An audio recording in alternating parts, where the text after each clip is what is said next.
Right, here we go, Grado. In 2008, you're not going to believe this, I had an informal conversation with someone high up at the BBC about joining the organisation. Somebody at the BBC spoke to me and says, we would like you to come and join us, because at the time, I was working for the Real Radio Football phone-in. Do you remember the Real Radio Football phone-in? I was a big fan.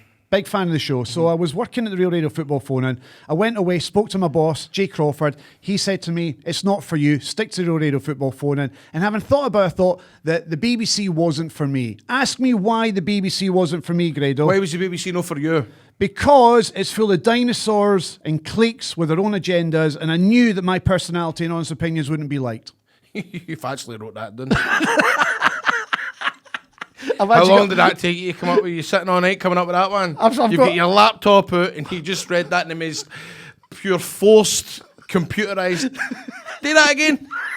I've got the full script here. I want to get it right. I need to get it right. Right, so this is why you never joined the BBC then, because dinosaurs and stuff. What are you trying to get? What are you trying to get out of this? Are you hoping that BBC listen to this and go, oh, what's the deal? What are you trying to get out of it? I'm a football fan. Right, okay. Right? I'm expressing the opinions of most football fans out there. Is it because you never got a job when the new channel come out? Can I do Because they went for Romeo and all that again. Oh, he was for it. No, it was they. Right. Can I do the rant? Right, sorry. Right. Sorry. BBC Scotland's coverage of Scottish football is embarrassing. Agreed or disagree? It could be better, mate. Right, could be better. Could be better, mate. Let's start with Sportscene, right? Which is hosted... But remember, by the way, look, my employment comes to the BBC. Scot Squad 2 doors down, so I can't say too much here, all right? You're on your own here. This one of the ones that's like the views are here of you and Cameron and know me. Right, a mortgage to pay for. Let's start with Sportscene, right? Right, okay. It's hosted by Jonathan Sutherland. Do you know Jonathan? Aye, and do you know what? I think he doesn't like me because I called him Dougie Vipond. Or was it the other way about? Something I see him in the street and I get mixed up with one of the two. Do you think he's good at Sportscene? I think he's alright. He's not. I'm right. No, come on, you can't be saying that. No, I'm telling you right now, you'll be hard pressed to find a more negative and smarmy presenter if you tried. Seriously. I mean, Sportscene has got a lot that's wrong with it just now. You want to set your laptop down? No, the two pundits are Michael Stewart and Stephen Thompson, both of which are depressingly bad. Would you agree? I'm no Michael Stewart's biggest fan. Michael, like his politics, has got an agenda. A clear agenda. What? I'm asking if you agree or disagree. Do you think he's got an agenda? Do you think he's got an agenda? Well, I don't pay too much attention to what he says. I don't really know. No. Why do you not pay any attention to what he says? It's because they're bad at what they do. They're very negative when it comes to Scottish football. Agree or disagree? Aye. Okay. Stephen Thompson, if he was made of chocolate, would lick and eat himself. He's so full of himself. He's in love with himself. And he thinks that he is God's gift and he's... You're reading that again? And he's unbearable to watch. Right. I quite like Stephen Thompson, but aye. The BBC think they've found Scotland's answer to Jamie Carragher and Gary Neville. They haven't. And Stephen Thompson and Michael Stewart. Unfortunately, there is nothing likeable about the guys on Sportscene. Agreed? Fuck me, Ewan. Right. Sportscene is a flagship show on terrestrial TV, and it's amateurish at best. And that's the problem. Scottish football fans are being shortchanged with the coverage of Scottish football on the BBC. Agreed or disagreed? You're on your own here. Right. Did you watch the build-up to the Scottish Cup final? No, it was my brother's wedding. The studio lacked enthusiasm. It lacked any sense of joy, any sense of banter. I've been to wakes that have had more life in it. They then did something with a graphic screen with Stephen Thompson and Michael Stewart that was a scene out of Burniston. It was embarrassing. It was awful. They were trying to be Sky Sports and failed miserably.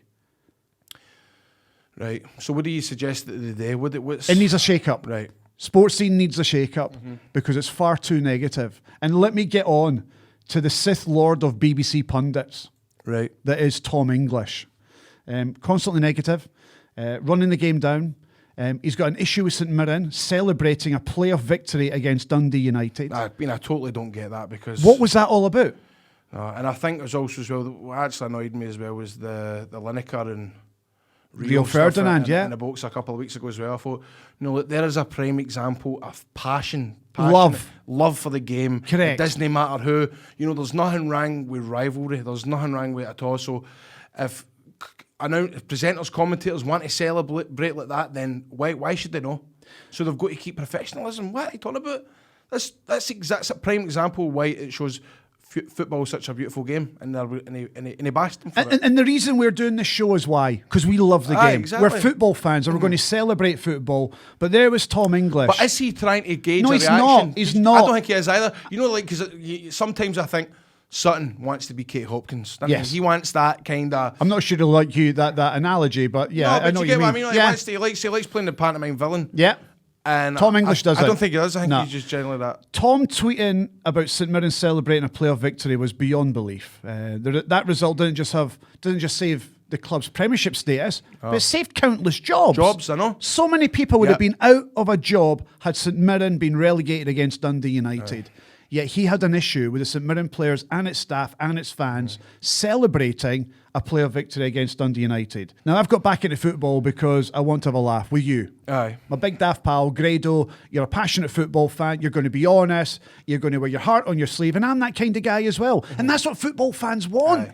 They want fans to enjoy the game, to be honest with their opinions and not have an agenda. Do you have an agenda? I don't have an No, agenda. you're a Rangers fan. Aye, You aye. can't stand Celtic. Well, Brilliant. that- aye. Right, that's great. That's honest. I'm a Hearts man. Cannot stand Hibs. Aye. Want to see them fail at every opportunity.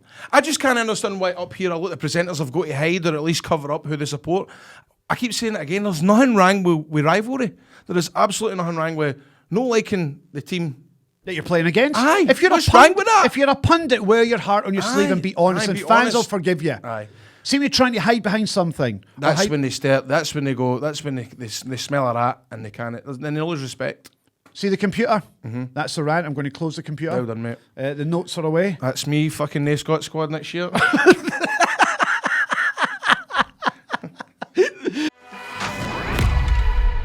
Glasgow Private Hire. Make booking easier. Download our booking app now on App Store and Google Play.